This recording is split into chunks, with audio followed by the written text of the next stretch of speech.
Yeah, we're off. Hi, guys.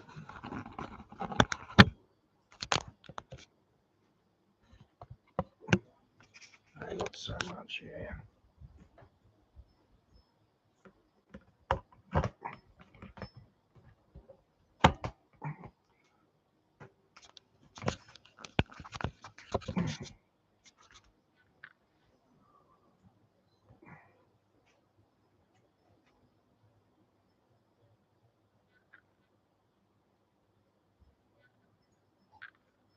Leader of Hezbollah, Nasrallah. Listen, before we get things going here today, very, very unique day. It's nice. All because of the news of this entire week. It is absolutely snowballing to the point where you can't keep up with it all. It used to be news would happen, news would break, that it would be something that you'd maybe report on once, 2, 3 times a year, or maybe once every 2 or 3 years. Hey, Phil. Hi, Bas. Good to see you guys. Come down to reporting on a biblical worldview, Bible open in the news in months and then weeks. Now it's by the hour. I know I look thrashed this morning. I'm actually 29 years old. I've just been up since 2 a.m. That's why I look the way I do. There's no time to sleep anymore. God is getting his people ready, and that is on both sides. God is getting his people ready in the church, and God is getting his people ready in Israel. God is going to work, and it's happening right now. And so this week has been an epic week. It has caused global anger and rage, and yet at the exact same time, it has caused global and epic rejoicing. You're going to hear this.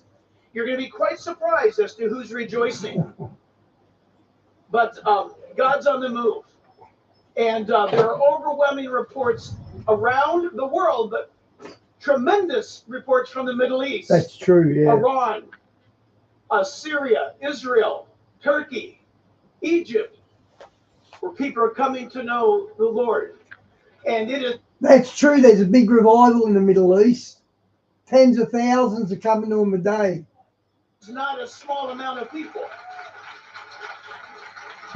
It is not a small amount of people. So not only was this week an epic week, as we'll hear today regarding the advances Hey, Johnny, good to see you. Dealing with Hezbollah, which was an absolute, unbelievably, it had to be a God thing because it was so weird. It was so weird for Hezbollah to get involved. They inserted themselves into a fight that had Israel focused on the south, and in 1 week's time, Israel's longtime, decade, perennial enemy was decimated, and the leader of Hezbollah, Nasrallah, was destroyed the other day, and we're going to talk about that. Why it matters, and if for some of you who are saying today, I don't like the way the tone of that is, let me put it to you in a biblical tone. If King David were here today, he'd be walking around with Nasrallah's head. We don't want to hear that in a time like this. It's because we're what my flight instructor used to say. Jack, the guy in the tower, you better pay attention, because the guy in the control tower is fat, dumb, and happy. He goes home at the end of his shift. You're still stuck up here in the sky. True. And a lot of people in America and in the West are just that way. They're just content and everything is fine as long as I can get a donut or not a bad size coffee, I'm church. good. Well, friends, that's not the way the world is going right now. And in several locations in the world, we're at war, and this is a critical time. Amen. On top of all of it, God in his orchestration of bringing us to the 11th chapter of the book of Romans at a time like this is not by our choosing. If you go here, you know this. The timing of this is impossible. And then the events that are transpiring around the world, the events that are taking place with Israel, and the events of what is called the church in America. When I say the church in air quotes, The church that says it's a church, but it turns its back on Israel, is no New Testament church. What's a Kentucky game, Phil? Is that gridiron?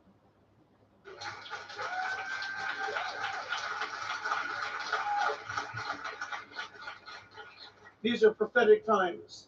And on top of all of that, what a week for us to make a huge addition to I wasn't even close. Network team. And that is, we now have a full-time journalist, three-time Emmy award-winning journalist that, by God's grace, we just stole from Newsmax and has placed him in Israel, in Jerusalem, as our director of news. And so I want you to see our first news broadcast from Jerusalem. So put your eyes to the screen. Shawnee, I saw something on YouTube this morning about the Zionists, and there's something about the Noahide laws being really enforced. So they're really going in hard with these Noahide laws. Israel's patience with Hezbollah has run out. We're standing in central Tel Aviv. This bustling street corner is directly across from military central command. And today, the IDF is conducting new airstrikes, destroying the infrastructure the Lebanese terrorists have spent 20 years building.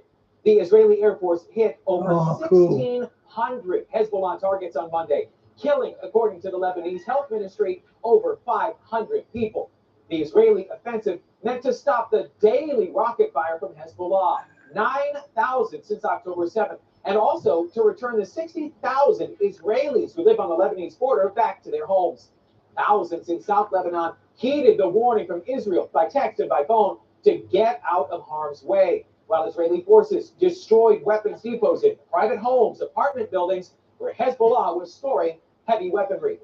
Here's the chief spokesman for the IDF. In these images, you can see how Hezbollah hides long-range rockets with range of hundreds of kilometers. You can see here that the rocket is stored on an hydraulic system and is prepared for a launch out of an opening in the roof. Under this attic, a family lives and serves as a human shield for Hezbollah. Prime Minister Netanyahu is speaking directly to the people of Lebanon, offering them the same message he gave the people of Gaza before Israel decimated Hamas. Israel's war is not with you. It's with Hezbollah. For too long, Hezbollah has been using you as human shields. It placed rockets in your living rooms and missiles in your garage. To defend our people against Hezbollah strikes, we must take out those weapons. In response to Israel's targeted strikes on weapons, that's a pretty reasonable assumption, isn't it? Dozens of rockets indiscriminately into Israel, trying to kill civilians. Warning sirens have been sounding across the north, including the port city of Haifa, the surrounding areas, and the northern part of Judea and Samaria. No one was injured. Israel says the strikes on Hezbollah are far from over. Meantime, the United States is deploying additional troops here to the Middle East. The Pentagon didn't say how many or what their mission would be. There are already 40,000 American forces in the region and an estimated 86,000 Americans living in Lebanon. Reporting for the Real Life Network, I'm Daniel Cohen. Wow. Great job. You're going to be seeing a lot more of that. But listen, in the meantime, this is a precious moment for all of us. It's been a while. Now, not too long ago, Amir Sarfati and I had some coffee and a meal together. He was in town, and he didn't want anybody to know. He was just taking a break. And so we had some time together, and then he got back into Israel, where Amir is, of course, reaching the world through Behold Israel. If you do not have Amir's social media platforms, you must get Behold Israel and stay up to date. But he's just another and yet unique. I met Amir, I think maybe he was 21 or 22 years old. He's been my brother ever since. We watched his kids grow up as he's watched mine. But joining us live right now from just below the Lebanese border, Amir is in his bomb shelter in his home as war is taking place around him. Amir, alive, can you hear us, brother? Are you there? Yes, shalom, Jack. Shalom, shalom. Thankfully, I managed to make We like Amir. I played his stuff before. it to our studio because we're having major strikes in Lebanon, and thankfully, the rate of rocket launching towards Galilee is significantly lower than what it should have been should Nasrallah was still alive. So I managed to get to the studio, so everybody will have a better footage this morning. Amir, that's good news. That's good to hear. And so is it safe to say that we're looking at the residual, what's left of some Hezbollah loyalists? Is that what we're seeing with these fires? Yeah. First of all, sirens might go off, and I'll have to take off to a bomb shelter, which is in the floor of this building. So if you hear the siren goes off on my phone, I'm going to be gone for 10 minutes. But to your question, Hezbollah has tens of thousands of terrorists that are fully armed, and they have still tens of thousands of rockets. The problem is that they have no command and control anymore. We destroyed the way they can communicate with each other. So instead of coordinating large barrages that should come from 15 different launchers, they only use one at a time now because there's no way to coordinate anything. And so instead of getting 100 rockets at a time, we get 5, we get 8, we get 10. And that's a major win. Yeah. It all goes back, Jack, to 12 days ago, when the rules of the game in the Middle East have changed and completely changed. Israel was so looked down by our enemies, and the enemies were so emboldened by still the October 7th attack. And a lot of people are asking me, how come you guys were so great in Lebanon and something so big happened to you in the southern border? And it's very simple. It's because we were so fixed on Lebanon the whole time that we actually abandoned and neglected the southern front. But regarding Lebanon, we've known where Nasrallah is for the longest time. We have the exact coordinate of each and every one of their launchers. We just didn't want to start a war because there is no point of fighting major wars in two fronts at the same time. We needed to finish Hamas first and then get all of our maneuvering divisions, our commandos and tanks and others to the northern border, and we also needed some element of surprise to completely cut off the control and command among Hezbollah. And that's what we did with the pagers, followed by the radio systems, followed by the elimination of the top commanders of the elite force of Hezbollah, the Radwan force, last Friday. And since then, Hezbollah is unable to function, and the road to kill Nasrallah, which is the most significant elimination of a terrorist leader in the history of planet Earth, way bigger than Bin Laden or even ISIS leader, because Nasrallah is running the largest terror group on planet Earth. You know what's amazing about what Amir just said is I too have been stepping through this significance of Nasrallah being eliminated. You say, well, most Americans don't even know who he is. They don't pay attention. The guy's been the mastermind of not only raping the Lebanese people of so much, but remember, this is a terrorist group that took over a country called Lebanon. What you don't realize, people, is when you talk about Bible land, Lebanon is Bible land as well. And it's been held captive by this terrorist organization. And so, as Amir just said a moment ago, I had been thinking in my mind, on what scale does this match? Soleimani was one thing, al-Baghdadi was another thing, and those are big things. But Nasrallah is something to me, in my mind, when it comes to just the amount of Israeli death in connection to one man's orders. I'm not even sure if Goliath under the Philistine regime could match what Nasrallah. This is the level of evil that we're talking about.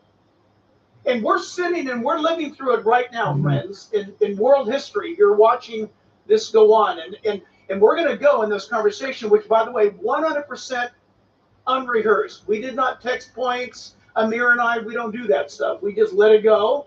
And one thing sure, we stay in the Bible, we do well. And so that said,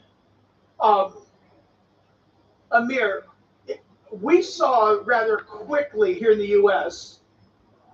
That the governing powers of Iran immediately went into secured bomb shelter locations for fear of Israeli retaliation, frankly, everybody, retaliation, because it's Iran that has been the supplier and the provider and has had Nasrallah and Hezbollah on the payroll.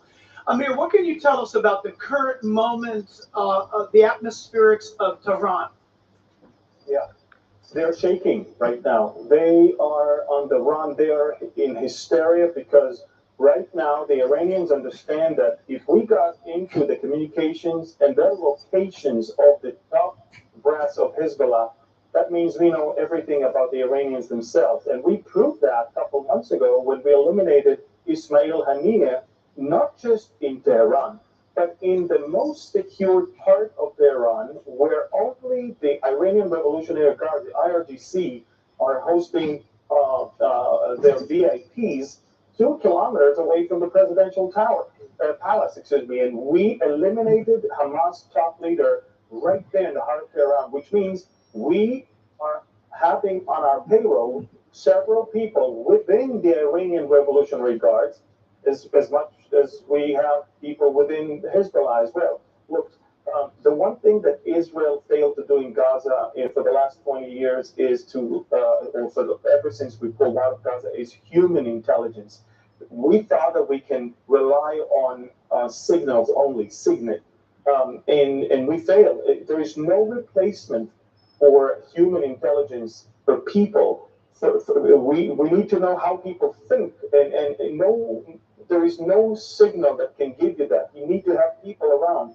And we are eliminating one commander after the other because we have people inside. And we do have people within Iran's top brass, and they know that. That's why they took their supreme leader to a secure area right now. Now, Jack, Hezbollah was formed by Iran to be their basically, I guess, buffer in order for them to continue to work quietly on their nuclear program. They knew that Israel will have to think twice if we want to attack Iran, because Hezbollah then will strike us with tens of thousands of rockets. And so now they lost that asset. That asset does not function anymore. And with that, all of their other assets are collapsing. 35 minutes ago, Israel decimated the Houthis in Yemen right now. They're now unfunctional in Yemen. And the reason is, in the last 2 weeks, they fired 3 rockets towards Tel Aviv.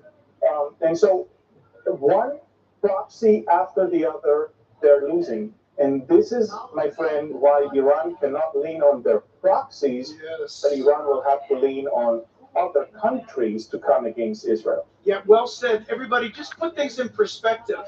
The strangeness of this. What is going on from a biblical vantage point? Number one, first of all, let's all remember this. None of this would be taking place except for May 14th, 1948. You need to remember that. Israel was not a nation, and then Israel became a nation again. And if you want to learn the details about this, and I hope you do, you should read Ezekiel chapter 36. I read Ezekiel 36 yesterday. I got so excited. I've always loved it. But in light of current news, and I think this is how the believer should be living, I read Ezekiel chapter 36, and there it outlines what God is going to do with the nation of Israel before he gets the show on the road. And I got so excited. I went in. Lisa was reading a book, poor thing. She was somewhere, peace and quiet. I said, you've got to read this. And in fact, read it. Here, read it and read it out loud. I want to hear it. You need to read it. And she starts reading it, and she read all of Ezekiel 38 out loud to me, and it was like watching the news unfold. And then you read Ezekiel 37, where the dry bones are coming together, and God creates a nation in unbelief. He speaks to them from all corners of the earth, the Jews, and he says, come back to your own homeland that I promised you, and I'll make a way for you. And he talks about bringing them back, and he says, in the last days, you will come into the promised land that your fathers once inhabited, and there you will dwell, and your land will be built up, and you will plant vineyards. This is all happening. In fact, if you want to, and if any of you are in the wine trade business, I know that I know a man who's in the wine syndicate of California. Some of the greatest wines being produced in the world right now is being produced in Israel. And God's Bible said that would happen. And all these things coming together regarding the reestablishment of Israel. And at the same time, friends, listen, skeptics, you got to put this together. At the same time that God says, I'll do this, he also says in Isaiah 43 that I will bring my children back into their land from the south, from the west, from the east, watch, and I will command the north, let my people come. And that commandment from the north, we believe clearly because of the results, was, do you remember when Ronald Reagan said, Mr. Gorbachev, tear down this wall?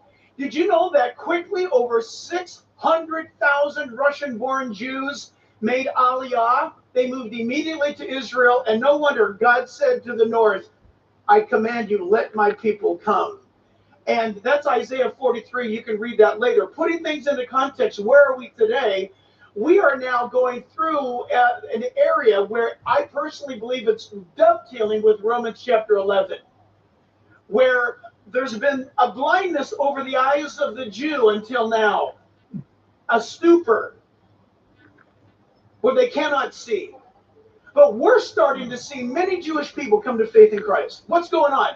I believe that Amir and I talking together right now, Daniel Cohen, In Country, everything that you and I are studying, we're at the end of the church age, everybody. The church in America, the church in the world has gone crazy, woke, weird. But the Bible said there'll be a remnant. There'll always be a few. I think that we're living in a time like that. Jesus said to the church at Philadelphia in the last days, you've kept my word, you've not denied my name, and so I will keep you from the hour that will come upon the entire world to try all those who dwell on the earth. Why? What's going on? We are heading toward a time that is a setup. It is the pieces being put into place. Because Amir, I think what might happen, speculation now, everybody, speculation, and I'm dying to hear what you might think about this. Could it be, Amir, that you guys are so successful regarding Hezbollah now, this morning, last night? My alarm's been going off too. I texted you earlier. Was that coming from Yemen? Was this a launch from Yemen? The Houthis. Don't you think if you were the Houthis, they're a terrorist group. If you've seen what's happened to Hamas, then you see what happened this week to Hezbollah. Don't you think you would just put your missile away? Yeah, you No, would. instead, they're sending it now. They're the next wave. So Amir reported, obviously correctly, that Israel's now dealing with Yemen. Listen, the only way that you can keep your country safe is stop shooting at Israel. You'll be fine. Just don't shoot at them like that. Yeah. But Israel believes that they're fighting for their existence. You and I know our Bibles. We know better. But Amir, I'm curious. What if you guys are successful with Hamas, with Hezbollah, with Iran in the sense that they calm down and the Houthis are eliminated? Do you possibly see this being a peace for Israel that sets up the Ezekiel 38 description of a land who dwells in peace? That Rosh, Meshach, and Tubal will see them dwelling in peace, and they could come to Iran's aid. Do you see any significance to this perhaps soon coming peace? Absolutely. I believe that what we're seeing right now is the preparation for a period where Israel will dominate the Middle East. And we are already, look, we call the shots right now. We told an Iranian cargo plane to turn around and go back to Iran. I mean, he was flying actually to Beirut. And we said, if you're not flying to Beirut anymore. No Beirut for you. No, exactly. We are not allowing anything to come into Lebanon from Iran. We are blockading Lebanon. We are destroying. Just in the last 4 hours, Jack, we attacked in Syria, in Lebanon, in Yemen, and in Gaza. And this is just within few hours. The Arab world is shocked, and may I say, in the Middle East and in Middle Eastern culture, everybody wants to be on the side of the victor. And I want to tell you also that Hezbollah not only killed Americans, hundreds of Americans, and also Europeans and Israelis, but Hezbollah butchered tens of thousands of Arabs, mostly from Syria, which is exactly why all across the Sunni world, videos praising Netanyahu, the one that everybody called a man of genocide, a murderer, was a war crime performer, all of that, everybody's now praising him. Why? Because they understand he was the only person in the last 70-something years that would stand up for such evil. And that was the most significant decision. Oh, I forgot, JD. It's Sunday, isn't it? Actually, I might reboot. I'll come back, guys. Oh, I forgot about that.